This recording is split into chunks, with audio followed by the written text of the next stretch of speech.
이솝우화의 신포도와 여우 이야기가 있습니다.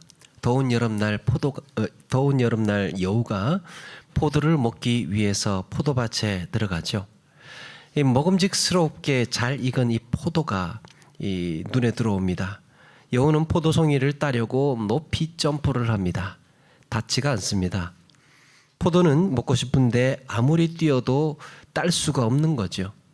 그렇게 몇 번을 뛰어보다가 못 잡게 돌아서면서 한마디 합니다. 저건 쉬워서 못 먹어. 난 신게 제일 싫더라. 인간은 자기 실패, 자기 모순을 인정하기 싫을 때 그 행동을 합리화하려는 경향이 있다는 것을 여우와 신포도 이야기를 통해서 말하고 있습니다. 어디로 가면 자기의 잘못으로 이대로라면 자기의 잘못으로 드러날 것이기에 자신이 저지른 과오를 다른 명분으로 숨기고 덮는 거죠. 사실을 바꿀 수 없기에 의미를 바꾸는 겁니다. 오늘 말씀에 사내들인 공회원들이 그렇게 하고 있습니다. 이들은 베드로와 요한이 성전 미문에서 안전뱅이를 일으킨 사건을 수습하느라고 쩔쩔맵니다. 더욱이 불법으로 예수님을 죽였다는 사실이 드러날까 봐 두려워합니다. 앞에 내용을 보니까 성전 미문에서 구걸하던 안전뱅이가 나사렛 예수의 이름으로 일어나 걷고 뛰게 되자 성전은 발칵 뒤집혔죠. 거기서 베드로의 설교를 들은 수천 명의 사람들이 회개하고 예수님을 믿게 되자 어떻게든 이들의 입을 막아야 했습니다. 공교롭게도 베드로와 요한이 잡혀온 곳은 예수님을 신문하던 그 법정이었습니다. 당시 최고의 권위를 가진 이 공회는 사형을 포함한 모든 사법권을 갖고 있었습니다. 사형 집행권은 로마 총독에게 있었지만 사형을 판결할 수 있는 정도의 이 엄청난 법정이었습니다. 여러분, 이 유대 사회는 두 부류의 사람들이 존재했습니다. 글을 아는 사람과 모르는 사람, 성경에 대한 지식이 있는 사람과 없는 사람, 랍비 교육을 정식적으로 받은 사람과 받지 않은 사람. 이 공회의 대제사장이나 서기관들은 다 정식으로 교육을 받은 사람들이에요. 이런 극소수의 엘리트 계층을 공인이라고 불렀습니다. 글을 알고 성경에 대한 지식이 있고 랍비 교육 과정을 거친 사람을 공인이라고 불렀어요. 예루살렘에는 채 2%도 되지 않는 아주 극소수의 엘리트 계층입니다. 그리고 나머지 대부분은 글 모르고 랍비 교육을 받지 않고 살았던 사람들을 평민이라고 했습니다. 그래서 오늘 말씀에 베드로를 학문 없는 범인이라고 했는데 이 말은 글 모르고 성경 배운 적 없는 그냥 율법이 그렇다고 하면 그런가 보다 들으면서 따르는 그렇게 살아야 되는 대다수의 사람 중 하나였습니다. 엘리트 공인들은 이런 평민들을 말도 섞을 가치가 없는 수준 낮은 계층으로 보았습니다. 그래서 이 공회원들은 베드로를 깔보면서 아주 어린애 겁주듯이 물어옵니다. 너희가 무슨 권위로 누구의 이름으로 이 일을 행하였느냐? 성전에 와서 안전뱅이 예수의 이름으로 일으켰는데 이게 문제가 되어서 사람들이 지금 붙든 거죠. 야, 너 이거 누가 시켰어? 이 말이죠. 누가 시켰어? 어? 어디서 지금 신성한 성전에 와서 이런 헛소리를 가르치고 있는 거야? 말하라고. 아무리 똑똑하고 잘난 사람도 그 자리에 서면 그들의 권위에 주눅이 들어서 말을 더듬거렸을 겁니다. 그런데 베드로와 요한은 이렇게 윽박지르는 현장에서 조금도 흔들리지 않습니다. 이들의 담대함은 공회원들이 이상히 여길 정도로 놀라웠습니다. 거기다가 성전 미문에서 구걸하던 안전뱅이가 일어나서 이 법정에 와서 서 있는 거예요. 성전 미문에서 매일 구걸하던 그 사람이. 이 성전이 어떤 곳입니까? 때마다 온 유대인들이 절기 때 몰려오고 제사 예배의 기도 시간에 북적북적거리던 곳이. 거기에 정중앙에 큰 문, 그 미문, 그 옆에서 나면서 이 걷지 못하는 이 안전뱅이가 구걸하던 그 사람을 유대인들이 누가 모르겠습니까? 매일 드나들면서 본 사람이에요. 본 사람. 그럼 민문에서 하루 이틀도 아니고 매일 구걸하던 사람을 누가 모르겠습니까? 그런 그가 지금 재판하는 공회에 걸어 들어와서 서 있는 거예요. 병 나은 사람이 그들과 함께 서 있는 것을 보고 비난할 말이 없는지라 세상에 안진뱅이였던 그 사람이 지금 멀쩡하게 서서 있으니까 이 공회원들이 할 말이 없는 겁니다. 뭐라고 비난해야 될지 모르겠는 거예요. 더욱이 직접 그의 손을 잡고 일으킨 베드로가 이렇게 증언합니다. 그를 일으켰던 베드로가 지금 증언하는 거예요. 9절에 만일 이 사람이 어떻게 구원을 받았느냐고 오늘 우리에게 질문한다면 너희가 십자가에 못 박고 하나님이 죽은 자 가운데서 살리신 나사렛 예수 그리스도의 이름으로 이 사람이 건강하게 되어 너희 앞에 섰느니라. 그러면서 성경의 예언이 예수님을 가리키고 있었음을 또 선언하고 있습니다. 건축자의 버린 돌이 집 모퉁이의 머릿돌이 되었다. 글 모르고 성경 교육 과정을 거치지 않은 사람들은 당시의 사람은 이런 연결, 이런 해석, 예수님에 관한 이런 예수님을 이렇게 가리켰다는 이런 해석을 내놓을 수 없는 사람, 없는 거였습니다. 그런데 이렇게 예수님의 이름이 일어나 걷게 된 자가 지금 예수님의 이름으로 일어나 걷게 된 자가 지금 법정에 와 있고 그 이름으로 일으킨 베드로가 성경을 관통하는 논증을 하고 있고 증명을 하고 있고 증언을 하고 있습니다. 반박을 할 수 없는 거지요. 거기다가 이 모든 사실이요. 예루살렘에 사는 온 사람들이 다 알려진 상태였습니다. 예수님 때는 어떻습니까? 예수님을 잡을 때는 한밤중에 기습을 해서 속전속결로 잡아다가 아예 밤에 그냥 재판을 해버리고 꼭두새벽에 총독 찾아가서 사형 집행을 그렇게 하도록 만들었던 거죠. 예수님 때는요, 이 모든 과정을 치밀하게 계획했습니다. 오랜 준비 과정을 거쳤어요. 매수하고 사람도 모함하고 거짓 증언 세우고 그러면서 모든 과정들을 준비를 했는데 지금은 온 예루살렘 사람들이요, 이 사실을 다 알아버렸어요. 성전에서 나면서 걷지 못하던 자가 베드로가 와서 예수 그리스도의 이름으로 일어나 걷게 만들었다. 그러면서 그가 안진뱅이가 하나님께 영광을 돌리면서 온 성전을 다 뛰어다녔다. 이 사실을 예루살렘 사람들이 지금 다 알아버렸습니다. 그러니까 이 공회의 사람들이 섣불리 판결을 내릴 수가 없었던 겁니다. 모든 시선이 법정을 주목하고 있습니다. 상황이 불리하게 되었습니다. 어쩔 수 없이 재판은 중단이 되고 이 일을 어떻게 해야 할까 의논을 합니다. 그래서 그들은 결론을 이렇게 내립니다.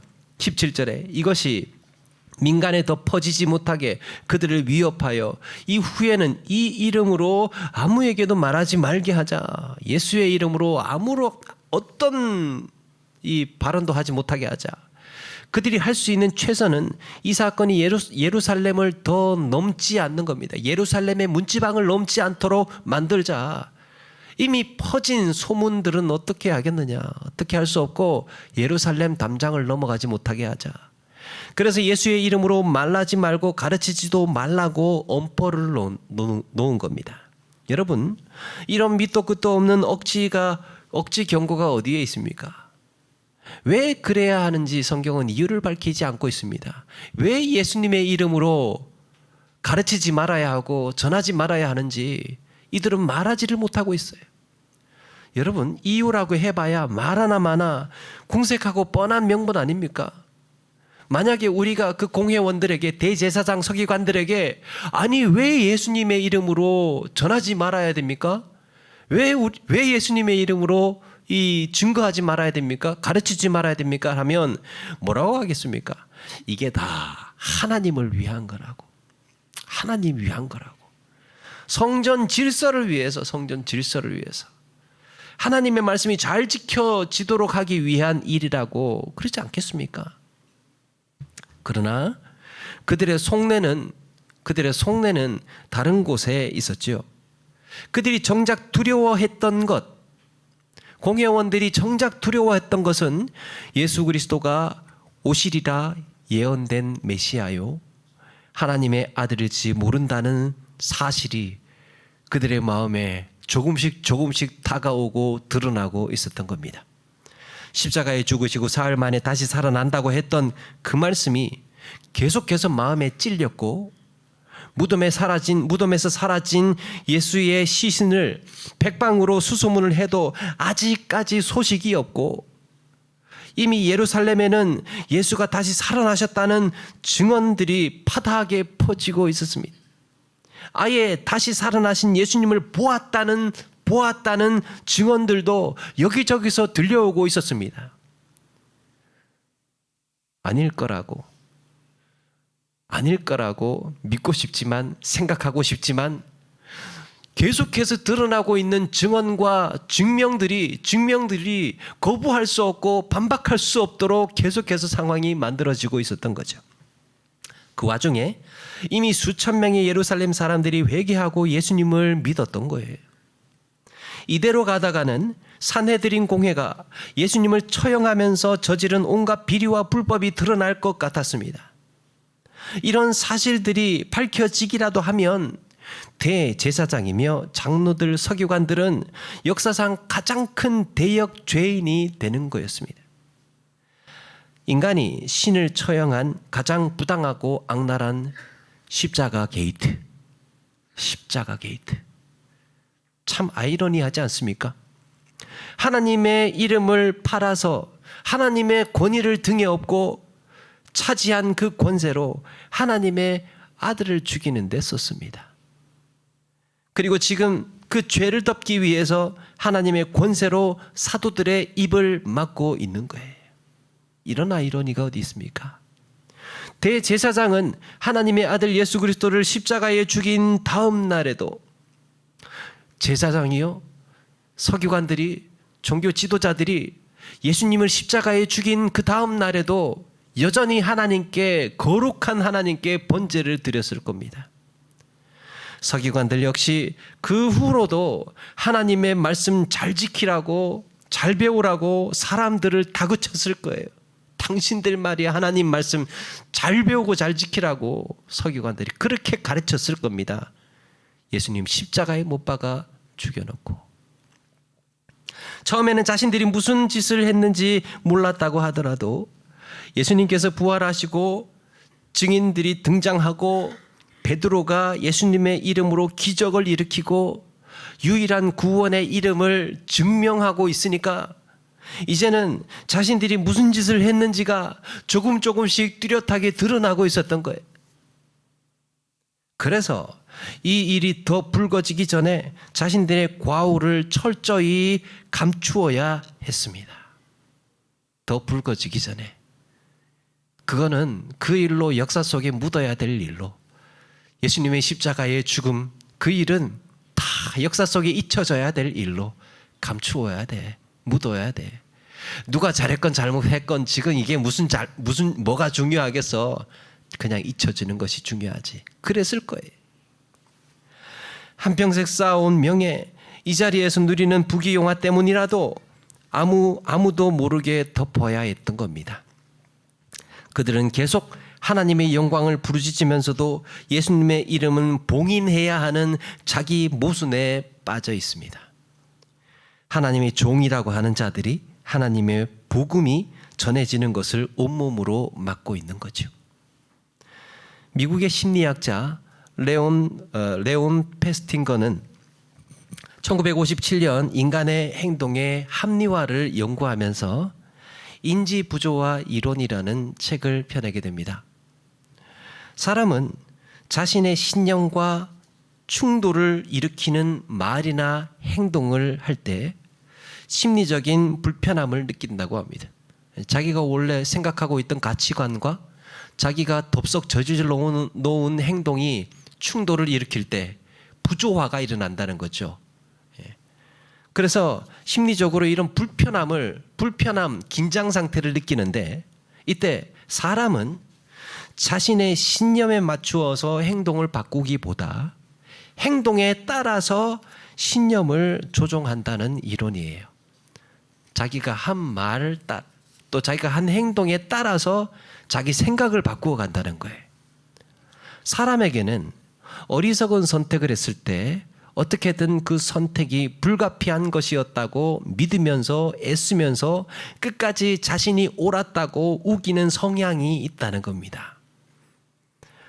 이미 내뱉은 말이나 행동을 어떻게 주워 담겠습니까? 다 저질러 놓은 거 사람들이 다 봤고, 근데 그걸 어떻게 다시 주워 담겠어요? 그래서 새로운 명분, 새로운 의미를 추가하는 경향이 있다는 거예요. 이건 이러려고 이렇게 한 거야. 이거는 원래 이렇게 하려고 한 거야. 왜 대제사장과 서기관들이 예수님의 이름으로 말하지도 말고 가르치지도 말라고 압박을 했을까? 그들이 예수를 죽였기 때문이에요. 그래서 예수를 전하는 일은 사회 악이고 예수를 전하는 일은 나쁜 짓이고 전염병과도 같은 짓이라고 규정을 해놓았습니다. 차마 예수를 죽인 자신들의 무지함을 인정하기 싫어서 그럴듯한 신념으로 포장을 한 거예요. 이게 다 하나님을 위한 일이라고, 율법을 바로 세우기 위한 조치라고, 아니 최고의 권위를 가진 우리 공회가 정한 일이니까 그냥 믿고 따르면 되는 거라고. 권위 내세우죠. 권력 내세우죠. 명분 내세우죠. 여러분, 수십 년 전에 이단 사이비 한 교주가 몇 년 며칠 날 종말이 온다고 주장을 한 적이 있었습니다. 그 신도들이 종말의 때에 맞추어서 전 재산을 다 처분하고 그 돈을 교주에게 갖다 줬습니다. 이제 종말이 오고 휴거가 되고 뭐 이렇게 되니까 무슨 더 재산이나 돈이 필요하겠습니까? 다 처분했죠. 처분해서 바쳤습니다. 이제 조금 있으면 자기 몸이 들려서 천국에 갈 거라는 기대에 부풀어 있었습니다. 예정된 시간이 왔고 모든 신도들이 이제 한자리에 모여서 뜨겁게 찬송하고 막 기도하기 시작을 합니다. 시간이 다 됐거든요. 드디어 이제 정해진 시간이 막상 되니까 막 신도들은 설레고 막 흥분되고, 그래서 진짜 막 공중부양이라도 할 것처럼 그런 기세로 막 펄쩍펄쩍 뛰면서 찬송하고 기도하고 있었던 거죠. 절정에 달했습니다. 5, 4, 3, 2, 1. 아무 일도 일어나지 않습니다. 시간을 잘못 맞췄나? 좀만 더 기다려볼까? 그러면서 5분이 지나고 10분이 지나고 30분이 지났는데도 종말이 오지 않는 거예요. 그렇게 이제 몇 시간이 흘러서 새벽이 밝아올 무렵에 이게 아니라는 걸 깨닫고 하나둘씩 집으로 돌아갑니다. 결국 교주는 사기죄로 체포되고 모든 게 해프닝으로 끝났습니다. 그때 한 기자가 교주에게 물었답니다. 기자가 교주에게, 아니 종말이 와서 천국 간다고 해놓고 돈은 왜 걷었습니까?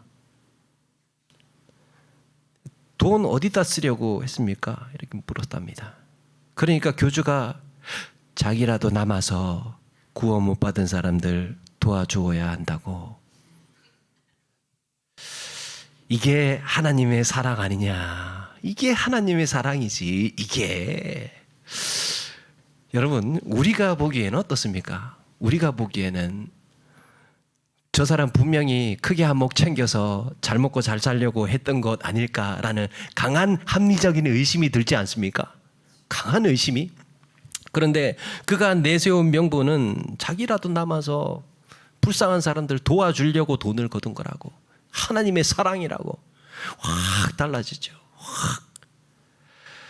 그래도 이제 나 혼자 먹고 살려고 했다고 밝히면 안 되니까, 그렇게 드러나면 안 되니까 구원 못 받은 사람 도와주려고 했다는 둥, 이게 하나님의 사랑이라는 둥, 그럴듯한 명분으로 변명을 했던 거예요. 여러분, 이것은 이런 인지 부조화는요, 단순히 거짓말의 차원이 아닙니다. 거짓말의 차원이 아니라 나조차 믿는 거예요. 나조차. 거짓말 탐지기에도 안 나와요. 가슴에 손을 얹고 한 점 부끄러움이 없이 절대로 그런 게 아니라고 자기조차도 확신하는 거예요. 인지를 바꿨기 때문에, 신념을 바꿨기 때문에. 자기가 한 행동, 자기가 한 말에 대해서 신념을 바꾸는 성향이 있다는 거예요. 이게 원래 이런 거라고, 원래 이렇게 한 거라고. 스스로가 새롭게 만들어낸 진리, 자기의 행동, 스스로가 새롭게 만들어낸 진리로 자기의 행동을 보호합니다. 이런 보호 본능, 철저하게 한 개인만을 위해 최적화된 진리, 나만을 위해 쓰이는 진리, 그건 그때그때 바뀌는 거야. 내가 우선이고 내 행동이 우선이고 내 본성이 우선이지, 진리는 나를 도와주는 수단에 불과해. 이럴 때는 이렇게 갖다 붙이고 저럴 때는 저렇게 사용을 해서 변호해주고 변론해주는 역할. 여러분, 진리가 만약에 그런 거라면, 내 체면에 도움이 안 되는 진리, 내 욕망과 내 교만, 내 미숙함을 덮어주지도 않고 응원해 주지도 않는 쓸모없는 진리가 우리에게 무슨 소용이 있겠습니까? 그런 거라면. 이건 이러려고 이렇게 한 거라고, 저건 원래 저런 의미였다고. 오늘날 우리가 가장 경계하고 두려워해야 하는 정신세계의 이런 영적인 질병 중 하나는 바로 이런 인지 부조화예요. 사실은 다른 동기, 다른 의도였다가도 문제가 드러나면 언제든 자기를 합리화하려는 세상, 문제가 드러나면, 공개가 되고 나면 언제든 자기를 수단과 방법을 가리지 않고 합리화하려는 세상, 거짓말 탐지기에도 증명할 수 없는 인지 부조화 세상, 그리고 거기에 부끄러움을 느끼지 못하는 화인 맞은 양심. 여러분, 이런 세상을 우리가 비난하면서도 우리조차도 스스로가 이렇게 흘러가고 있다고 인지하지 못하고 그렇게 살아가고 있는 세상 속에 있습니다. 자신의 교만과 탐욕을 감추기 위해, 자신의 미숙한 성품과 실수를 덮고 가리기 위해 때로는 부모의 권위나 사회적인 지위를 쓰지는 않았는지, 때로는 통계나 법률이나 상식이나 주변 사람들의 지지를 받으면서 내가 한 말이나 내가 한 그 행동은 정당했다고 믿었던 것은 아닌지 돌아보게 합니다. 법적으로 하자 없는 거야, 뭐 이러면. 통계가 말해주고 있잖아. 누구가 지금 내 말을 옳다고 이야기해주고 있어. 이렇게. 누군가 나를 서운하게 하는 경우에, 누군가가 나를 서운하게 하는 경우에 그걸 잊지 않고 있다가요, 나중에 그 사람이 말 한마디를 실수를 하면 그걸로 마구마구 비난을 해댑니다. 남들이 보면 별일 아니어도, 남들이 보면 이 별일 아닌데도 그걸로 비난을 해댑니다. 유독 과민하게 반응을 해요. 사실은 예전에 그 일 때문에 그런 건데, 그것 때문이라고 말하면 구차하니까 이걸 명분 삼아서 그때의 감정을 쏟아내는 거예요. 이렇게 사람은 자기 모순을 감추거나 원래의 이유를 덮어야 할 때 화를 내거나 권위로 누르거나 그럴듯한 명분으로 내세웁니다. 언제 한번 말씀드렸습니까? 오후만 되면 불을 켜라고 억지를 부리는 남편이 있었습니다. 오후만 되면 집에 불을 다 켜래요. 아내는 도무지 이해할 수가 없었습니다. 아니, 불 안 켜도 충분히 괜찮은데 왜 자꾸 불을 켜라고 그러냐고. 오후만 되면 남편은 불 켜, 몇 번을 말해, 불 켜라고. 아니, 이렇게 화나는데 자꾸 켜라고 하니까 아내도 스트레스를 받고 짜증이 납니다. 이것 때문에 때마다 싸우고 계속 가정에서 분란이 생겼습니다. 견딜 수가 없어요. 그래서 상담을 받으러 갔습니다. 부부가 상담을 하던 중에 남편이 어린 시절 이야기를 해줍니다. 남편은 아주 어릴 적에 매일 집에 혼자 있어야 했습니다. 엄마가 일하러 가서 집에 늦게 들어오시면 해가 뉘어지는 그 오후에 혼자 집에 있는 것이 그렇게 무서웠답니다. 해질 무렵이면 엄마를 찾으면서 울기도 했답니다. 어둑어둑해져가는 그 텅 빈 집에서 이 어린애 혼자 외롭고 울적한 시간을, 긴 시간을 견뎌야 했답니다. 그래서 오후만 되면 온 집에 불을 켜놓고 그 무서움을 견디면서 엄마가 오기를 기다렸다고 합니다. 이야기를 듣던 아내의 눈에 눈물이 흐릅니다. 아이고, 당신도 참 진작 얘기하지. 그런 거면 진작 얘기하지. 그러면서 눈물을 뚝뚝 흘리니까 남편도 아내를 붙들고 한참을 울었답니다. 그리고는 이제 집에 돌아왔습니다. 오후가 되어서 아내가 남편에게 묻습니다. 불 켤까? 그러니까 남편이 됐어. 치유가 된 거예요. 나를 알아주는 아내 때문에 해결이 된 겁니다. 사람은 아무것도 아닌 일로 뭔가를 고집할 때, 별것 아닌 건데 뭔가를 고집할 때 사실은 그보다 더 큰 이유가 있는 경우가 많죠. 차마 말하지 못하는 이유, 차마 말할 수 없는 이유. 그때는 이유를 묻지 않고 웬만하면 하자는 대로 해주는 것도 방법일 수 있습니다. 뭔가 이유가 있으니까 저러지 않겠어. 뭔가 사연이 있으니까 저런 말을 저렇게 하지 않겠어. 그런데 여러분, 정말로 근본적으로 해결이 되려면, 이 일이 근본적으로 회복이 되려면, 화해가 되려면 언젠가 한 번은 원래의 그 이유와 직면을 해야 합니다. 언젠가 한 번은 터치가 돼야 돼. 베드로와 요한은 이렇게 말합니다. 하나님 앞에서 너희의 말을 듣는 것이 하나님의 말씀을 듣는 것보다 옳은가 판단하라. 당신들의 앞뒤가 맞지 않는 이 강압적인 경고를 우리가 들어야 되느냐? 수치스러운 진짜 이유는 감추면서 이게 다 하나님을 위하는 일이라고 주장하는 궁색한 변명을 들어야 되겠느냐? 하나님 앞에서 옳은가 판단하라. 하나님 앞에서. 숨기고 싶은 그들의 내면을 하나님 앞으로 데려다 줍니다. 감추고 싶었던 그들의 속사정을 하나님 앞으로 끌어오고 있습니다. 하나님 앞에서 판단을 하자.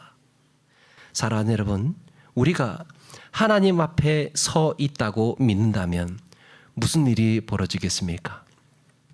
내 편한 대로, 내 필요한 대로 진리를 조정하고 나의 실패, 나의 잘못을 덮고 가리기 위해서 그럴듯한 명분을 찾을 것이 아니라 하나님 앞에서 나의 죄를 시인하고 나의 모순을 인정하고 고백해야 하는 줄로 믿습니다.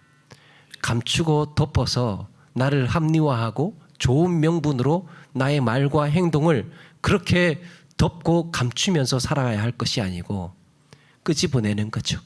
하나님 앞에 드러내고 시인하고 고백해서 나의 잘못된 행동을 다듬는 거예요. 우리는 어쩌면 하나님 앞에서 무엇이 옳은가 판단하지 않고 내가 기준이 되어서 생각을 고치고 의미를 바꾸면서 그렇게 살았는지 모릅니다. 어떻게 행동을 하든지 어떻게 살아가든지 이건 원래 이런 의미였어. 이건 이러려고 이렇게 했던 거야. 그러면서 자기의 행동을 덮고 합리화하고 감추면서 살아가야 할 인생이 아니라는 거죠. 여러분, 그렇게 하면 사람은 변화되지가 않습니다. 성장하지를 않아요. 내가 한 행동에 따라서 생각을 조종할 것이 아니라 내 행동의 모순을 하나님 앞에서 시인하고 다듬어 가는 것. 여러분, 이것이 회개입니다. 회개. 회개는 한 행동을 합리화하는 것이 아니고 한 행동을 바꾸는 거예요.